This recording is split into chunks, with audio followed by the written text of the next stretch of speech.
Bom dia, sejam todos muito bem-vindos.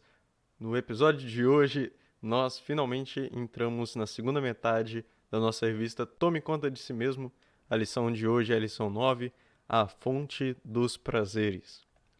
Base bíblica se encontra em Tiago 4, de 1 a 10. De onde vêm as guerras e contendas que há entre vocês? Não vêm das paixões que guerreiam dentro de vocês? Vocês cobiçam coisas e não as têm, matam e invejam, mas não conseguem obter o que desejam. Vocês vivem a lutar e a fazer guerras. Não têm porque não pedem. Quando pedem, não recebem, pois pedem por motivos errados para gastarem seus prazeres. Adúlteros, vocês não sabem que a amizade com o mundo é inimizade com Deus? Quem quer ser amigo do mundo, faz-se inimigo de Deus. Ou vocês acham que é sem razão que as Escrituras diz que o Espírito que ele fez habitar em nós tem fortes ciúmes? Mas ele nos concede graça maior. Por isso diz a Escritura: Deus se opõe aos orgulhosos, mas concede graça aos humildes. Portanto, submetam-se a Deus, resistam ao diabo, e ele fugirá de vocês. Aproximem-se de Deus, e ele se aproximará de vocês. Pecadores, limpem as mãos, e vocês, que têm a mente dividida, purifiquem o coração. Entristeçam-se, lamentem e chorem. Troquem o riso por lamento e a alegria por tristeza. Humilhem-se diante do Senhor, e ele os exaltará. Você já se perguntou como seria a vida se Deus não nos tivesse dado sentidos? São os sentidos que nos permitem ter prazer ou desprezo por algo. Por exemplo, como seria comer um bolo de chocolate sem sentir o seu sabor? Ou como seria brincar o dia todo e apenas sentir cansaço, nada de alegria? Quando Deus criou o homem, ele nos deu a capacidade de ter sensações e sentimentos, os quais eram plenamente satisfeitos nele. Mas com a queda, esses anseios perderam a direção e começaram a buscar a satisfação em outros meios. A Bíblia nos ensina que no nosso coração está a fonte dos nossos desejos e que eles poderão ser bons ou maus. Devemos ter cuidado com o nosso coração e os desejos, pois muitas vezes ele buscará o que lhe satisfaz, sem se importar se é do agrado de Deus. As passagens Salmos 37:4, deleite-se no Senhor, e ele atenderá aos desejos do seu coração. É a passagem que diz que o nosso coração está a fonte dos nossos desejos. Eles poderão ser bons, que está escrito em Eclesiastes 5:20. Raramente essa pessoa reflete no fato de que a sua vida é curta, porque Deus o mantém ocupado com a alegria do coração. Ou maus, como está escrito em Provérbios 6:14. Tem no coração o propósito de enganar, planeja sempre o mal e semeia a discórdia. E em Provérbios 4:23 diz que precisamos ter cuidado com o nosso coração. Acima de tudo, guarde o seu coração, pois dele depende toda a sua vida. Há uma frase que diz: nosso coração é do tamanho de Deus. Só Deus pode preenchê-lo de forma completa. Nada, ninguém pode trazer essa satisfação divina. Tudo isso foi a introdução e agora vamos para o primeiro tópico: prazeres de consumo. O pecado nos separa de Deus, Isaías 59, 1 a 2, e, consequentemente, nos deixa incompletos, pois só em Deus podemos ser totalmente satisfeitos. Sendo assim, muitos de nós buscamos preencher o vazio de Deus com outras coisas. Alguns gastam tempo e dinheiro com coisas passageiras que não trazem a verdadeira satisfação. Isaías 59, de 1 a 2, que é a passagem citada no parágrafo. Vejam, o braço do Senhor não está tão curto que não possa salvar, e o seu ouvido tão surdo que não possa ouvir. Mas as suas maldades separaram vocês de seu Deus. Os seus pecados esconderam de vocês o rosto dele, e por isso ele não os ouvirá. Então não é Deus que se afasta de nós, mas sim nós que nos afastamos dele. Muitos acreditam que há 3 prazeres da vida que toda pessoa deseja: descanso, comida e sexo. De fato, essas 3 formas de prazer são necessárias a todas as pessoas, porém existe a maneira e o tempo certo para cada uma delas. Esses prazeres, a princípio, nos trazem satisfação. Contudo, quando satisfeitos na hora errada ou de maneira errada, trazem amargura e desgosto. Está escrito em Provérbios 16:25. Pensemos um pouco sobre esses 3 desejos do ser humano. E Provérbios 16:25 está escrito: há caminho que parece reto ao homem, mas no fim conduz à morte. Para você que é jovem gafanhoto ainda, reto aqui significa que é um caminho bom. Há caminhos que são bons aos nossos olhos humanos, mas no fim não levam a nada. Aliás, levam à morte, né? Subtópicos. 1.1. Descanso. O primeiro é o ato de descansar, que não acontece apenas quando dormimos ou estamos sem fazer nada. Descansar também pode vir pelo lazer ou entretenimento, e é natural e importante para cada um de nós. Nossa alma espera pelo descanso eterno no Salvador, mas outros meios tentam distorcer e satisfazer a necessidade de repouso. A internet, os games, a televisão estão entre os maiores inimigos do nosso descanso, pois roubam nosso tempo. Milhares de adolescentes gastam muito dinheiro e passam horas e horas diante de uma tela de computador, celular ou televisão, buscando satisfazer um prazer momentâneo. Há pessoas que descansam tanto que chegam a se cansar. As Escrituras nos ensinam que o descanso em excesso pode levar à preguiça, que é um pecado. A passagem que fala que a preguiça é um pecado, Provérbios 6, de 6 a 11. Observe a formiga, preguiçoso. Reflita nos caminhos dela e seja sábio. Ela não tem nem chefe, nem supervisor, nem governante, e ainda assim armazena suas provisões no verão e na época da colheita ajunta o seu alimento. Até quando você vai ficar deitado, preguiçoso? Quando se levantará do seu sono? Tirando uma soneca, cochilando um pouco, cruzando um pouco os braços para descansar? A sua pobreza o surpreenderá como um assaltante, e a sua necessidade lhe virá como um homem armado. Mega pensamento. Quanto tempo você gasta na internet jogando um game ou assistindo a um filme ou seriado?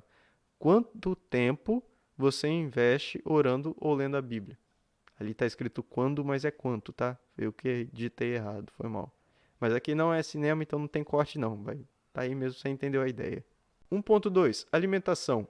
Em segundo lugar, está a satisfação que as pessoas buscam na alimentação. Como é bom comer um pedaço de bolo de chocolate ou uma pizza, ou delicioso churrasco, mas quando fazemos isso em excesso, sofremos consequências, às vezes desastrosas.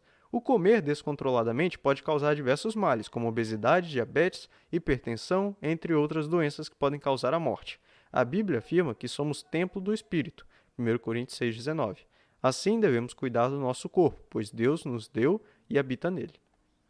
E a passagem: acaso não sabem que o corpo de vocês é santuário do Espírito Santo que habita em vocês, que lhes foi dado por Deus e que vocês não são de si mesmos? Muitas pessoas comem para viver, mas há outras que vivem para comer. Pessoas assim a Bíblia chama de glutões, Provérbios 23, de 20 a 21, que é: não ande com os que se encharcam de vinho, nem com os que se empanturram de carne, pois os bêbados e os glutões se empobrecerão, e a sonolência os vestirá de trapos. Tópico 1.3. Sexo. Por fim, e o mais difícil de lidar e controlar são os desejos sexuais. Em 1 Tessalonicenses 4, de 3 a 7, Paulo fala sobre esses desejos tão difíceis de controlar. Todo ser humano tem esse desejo, o qual só pode ser plenamente satisfeito no casamento. Contudo, o diabo tem criado a cada dia novas formas de induzir adolescentes e jovens a provar desse prazer antes do tempo. A passagem: a vontade de Deus é que vocês sejam santificados, abstenham-se da imoralidade sexual. Cada um saiba controlar o próprio corpo de maneira santa e honrosa, não com a paixão de desejo desenfreado, como os pagãos que desconhecem a Deus. Nesse assunto, ninguém prejudique a seu irmão, nem dele se aproveite. O Senhor castigará todas essas práticas, como já lhes dissemos e asseguramos, porque Deus não nos chamou para a impureza, mas para a santidade. Esse pecado se mostra de duas formas. A primeira é a defraudação, que acontece quando eu busco o prazer próprio de forma enganosa, masturbação e carícias, por exemplo.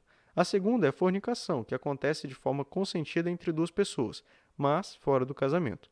Essas formas de prazer são pecado, e Deus condena quem age assim. Há muitos outros desejos e sentimentos que podemos ter, mas assim como esses três, todos eles devem satisfazer a alma e agradar a Deus. 1 Coríntios 10:31 diz: portanto, quer comais, quer bebais ou façais outra coisa qualquer, fazei tudo para a glória de Deus. Esse texto é um alerta para nós. Devemos fazer tudo de forma que glorifique a Deus. Nossos prazeres devem ser direcionados à glória de Deus, e não para a nossa mera satisfação. Tópico 2. Prazeres do ego. A Bíblia nos ensina claramente que a idolatria é pecado. Não devemos desviar a nossa adoração e apreciação por nenhum ídolo, seja pessoa ou objeto, mas, infelizmente, muitos de nós cometemos um tipo disfarçado de idolatria, a qual damos o nome de egolatria, o culto a si mesmo. O ser humano a cada dia tenta tomar o lugar de Deus. Muitas músicas cristãs, por exemplo, falam mais dos homens do que de Deus. As pessoas não consultam mais a Deus para saber sobre a sua vontade nas decisões que devem ser tomadas, mas fazem o que pensam ser o correto.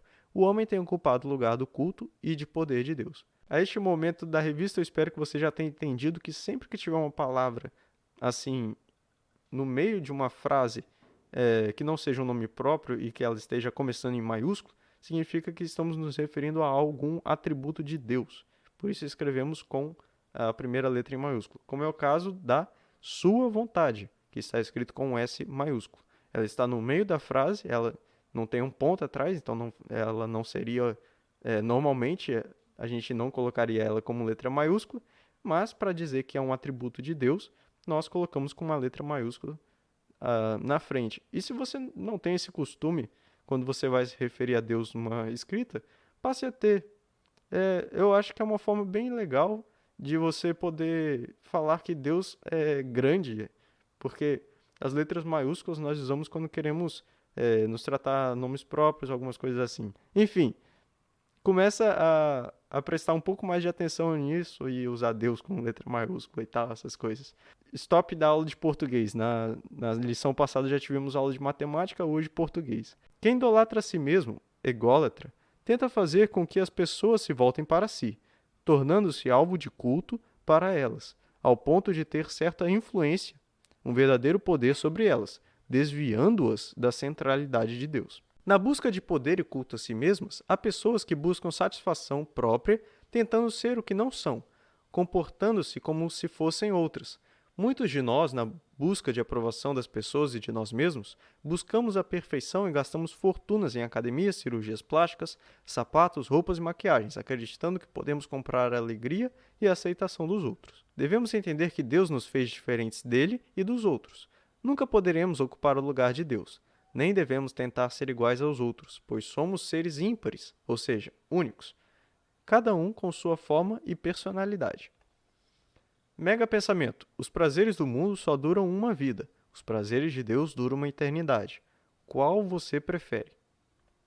Tópico 3. A verdadeira fonte dos prazeres. No livro O Peregrino, o personagem viajante chamado Cristão busca a cidade celestial e nessa busca por diversas vezes ele se perde por caminhos tortuosos.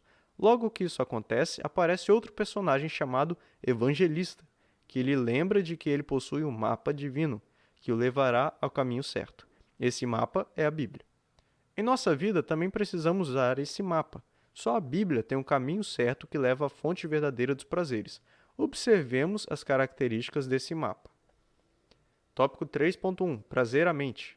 Somente a palavra de Deus pode guardar nosso coração e nossa mente para não pecarmos contra o Senhor, como é bom quando fazemos a coisa certa. A passagem referente a esse subtópico é Salmo 119,16, que está ali embaixo. Tenho prazer nos teus decretos, não me esqueço da tua palavra. Próximo subtópico, conselhos prazerosos.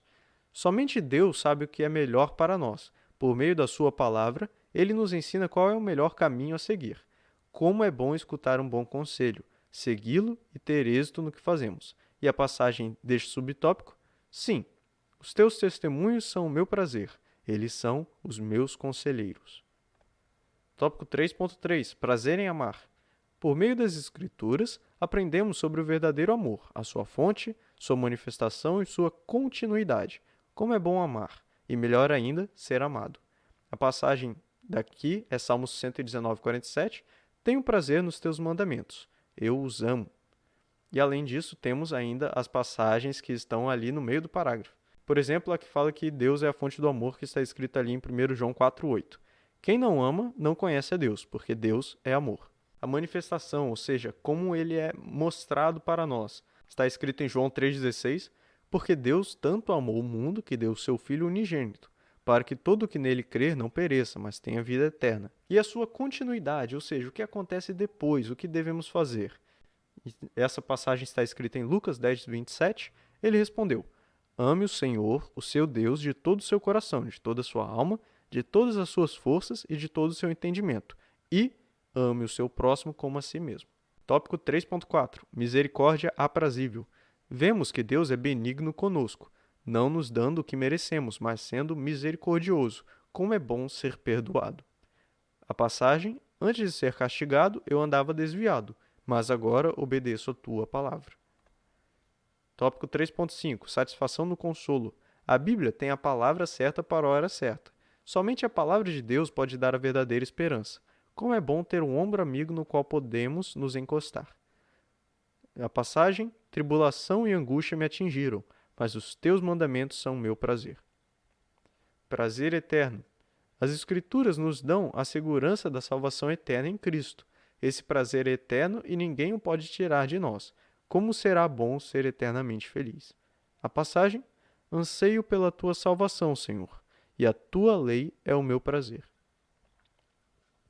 Com isso, chegamos na mega decisão.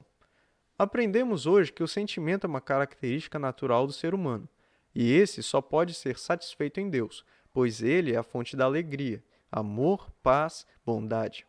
O mundo tentará nos enganar com sentimentos passageiros e pecaminosos. Esses prazeres são condicionais a alguém ou a uma sensação e durarão por um curto período de tempo.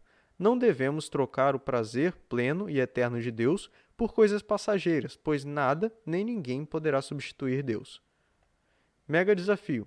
Você já parou para pensar que antigamente a juventude não tinha games, cinema, televisão, celular, internet e mesmo assim era feliz? O que realmente lhe faz feliz, lhe dá prazer?